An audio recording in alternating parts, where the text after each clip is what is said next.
नमोस्तु महाराज जी, नमोस्तु महाराज जी, नमोस्तु महाराज जी। महाराज जी, मेरा प्रश्न थोड़ा लंबा है और आपके संज्ञान में लाना भी जरूरी, मार्गदर्शन भी जरूरी।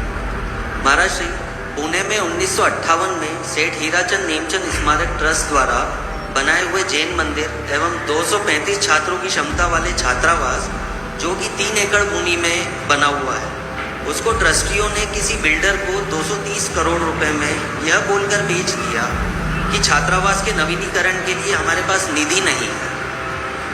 बिल्डर को 3 एकड़ के बदले 10,000 स्क्वायर फीट भूमि छात्रावास में 10,000 स्क्वायर फुट भूमि में छात्रावास और मंदिर के लिए रखी गई है जमीन। बाकी की जमीन बिल्डर जो है बिल्डिंग बनाकर बेचेगा। महाराज, पहले 1,000 से ज्यादा आवेदन आते थे, जो कि अब बढ़ाने की बजाय घटाकर 150 कर दी गई है छात्रों की संख्या।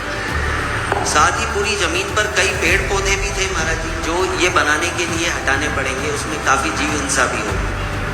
क्या यह ट्रस्ट का निर्णय उचित है?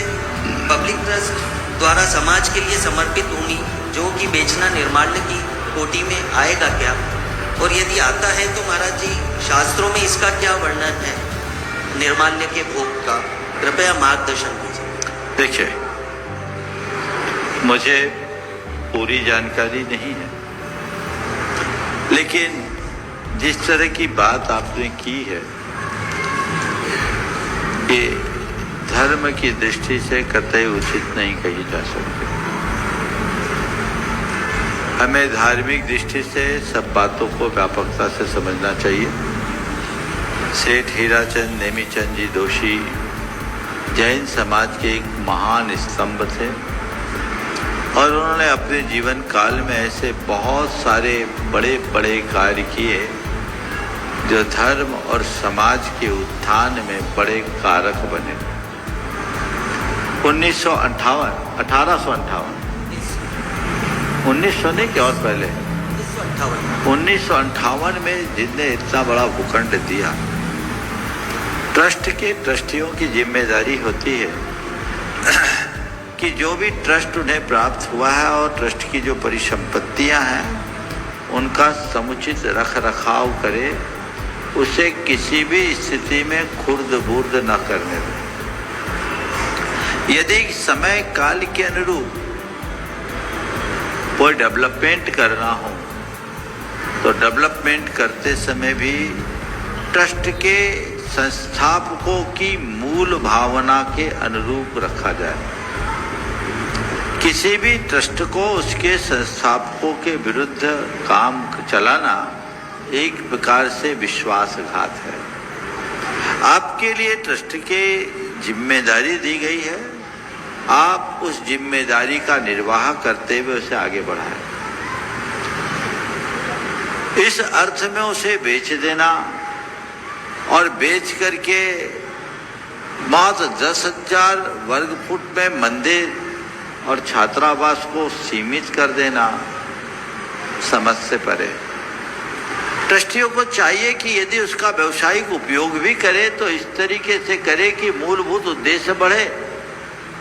इतनी बड़ी संपत्ति का उपयोग करके वे तो एक हॉस्टल से एक बड़ी यूनिवर्सिटी बना सकते थे। इतना बड़ा काम हो सकता है, ये सकारात्मक काम कि ठीक है, आज हमारे पास ये बहुत डेंस एरिया में है, हम इस संपत्ति का अगर कोई और विनियोजन करते हैं, बड़ा काम कर सकते हैं। आज हम एक केवल हॉस्टल चलाते हैं, इसे बेच दें और इसको थोड़ा कैश कर ले तो इस संपत्ति से, इसी ट्रस्ट के माध्यम से हम एक बहुत बड़ा विश्वविद्यालय संचालित कर सकते हैं। ये रचनात्मक। लेकिन इस तरीके का काम करना महान पाप है।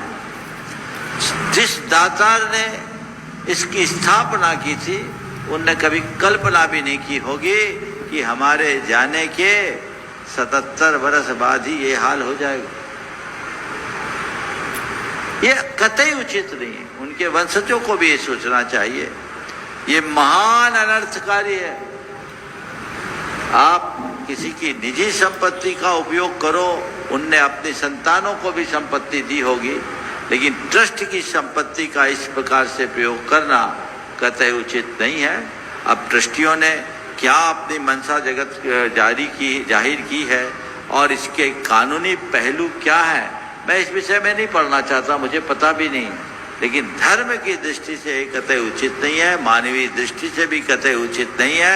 समाज के लोगों को चाहिए कि ऐसे दृष्टियों को इस बात के लिए आगाह करें कि हम अपने धर्मायतन को इस तरीके से खुर्द बुर्द होते नहीं देख सकेंगे। ये अनुचित है, अन्याय है। वर्षों से जो एक पब्लिक ट्रस्ट के रूप में संचालित परिसंपत्ति है, उसे उसके मूलभूत उद्देश्य के अनुरूप चलाना चाहिए, तभी हम कुछ सार्थक कर पाएंगे। नमोस्तु महाराज।